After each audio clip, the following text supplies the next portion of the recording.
बघा, या ठिकाणी काही महत्त्वाच्या विरुद्धार्थी शब्दांच्या जोड्या आपण बघणार आहोत. परीक्षेला अशा प्रकारच्या जोड्या विचारल्या जातात, त्यामुळे हे लक्षपूर्वक बघा.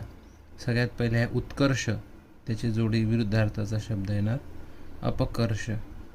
त्यानंतर ऐच्छिक, याची जोडी येणार अनैच्छिक.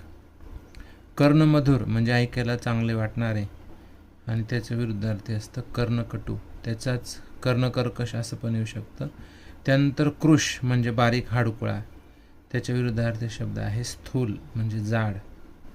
खंडन आणि हे आहे मंडन. खंडन म्हणजे एखादा जो विषय असतो त्याच्या विरुद्ध बोलणं, आणि मंडन म्हणजे तो विषय मांडणं.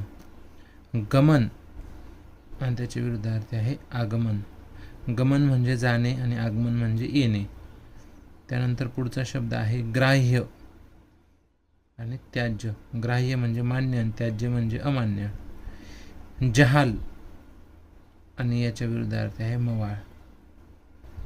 जहाल म्हणजे अगदी ठळक रागात म्हणजे रागीट विरोध करणे, आणि मवाळ म्हणजे कायदेशीर सनदशीर मार्गाने काय करणे, आपली बाजू मांडणे, आणि हे रागाने किंवा विरोधात जाऊन बाजू मांडणे म्हणजे जहाल.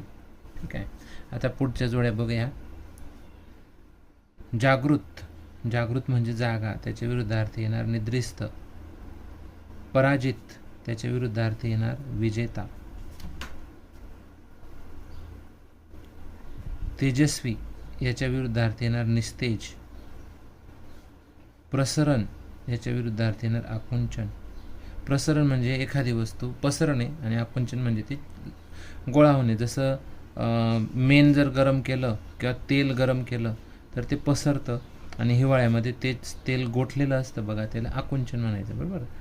पुढारी म्हणजेच काय येणार, पुढारी याचा विरुद्धार्थी शब्द येणार पुढारी नाही, सॉरी, हे काय पुरोगामी, याच्या विरुद्धार्थी येणार प्रतिगामी.